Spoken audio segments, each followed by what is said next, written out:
আলহামদুলিল্লাহ, বর্ষার এই পড়ন্ত বিকালে একটি সুন্দর সময় উপভোগ করার জন্য আজকে আমরা এসেছি।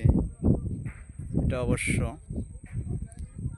আমাদের থেকে দূরে কোথাও নাই, আমাদের জন্মভূমি, আমাদের গ্রামে। এটা নদীর পাড়ে অসাধারণ সুন্দর সময়টা উপভোগ করার জন্য এর আগে কখনো আসা হয়নি, কারণ ঋতু অনুযায়ী এখন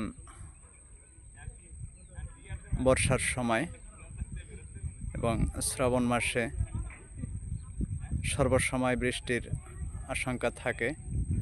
আলহামদুলিল্লাহ, আল্লাহ পাকের অশেষ রহমতে আজকে সারাটা দিন আমরা সুন্দরভাবে কাটিয়েছি এবং এই পড়ন্ত বিকেলের সুন্দর সময়টা উপভোগ করার জন্য নদীর পাড়ে আসলাম। সেই জায়গা যেখানে প্রতিনিয়তই অনেক লোক আসে কুমির দেখার জন্য। এই জায়গাটায় এই হচ্ছে আমাদের গ্রামের পাশ দিয়ে যে নদীটা বের হয়েছে, এটাকে বলা হয় ডিমারি খাল। সেই খালটা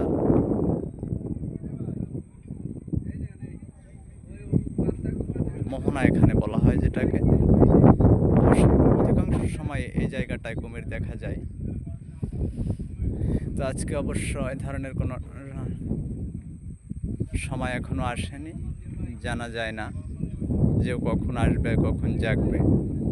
যার ভাগ্য ভালো সেই দেখতে পায়। তো অসাধারণ সুন্দর আমাদের এই জায়গাটা দেখেন, সামনে ওই ফরেস্টের বোট, যেখানে অনেক মানুষ আসছে সুন্দর সময় কাটানোর জন্য বোটের উপর উঠছে।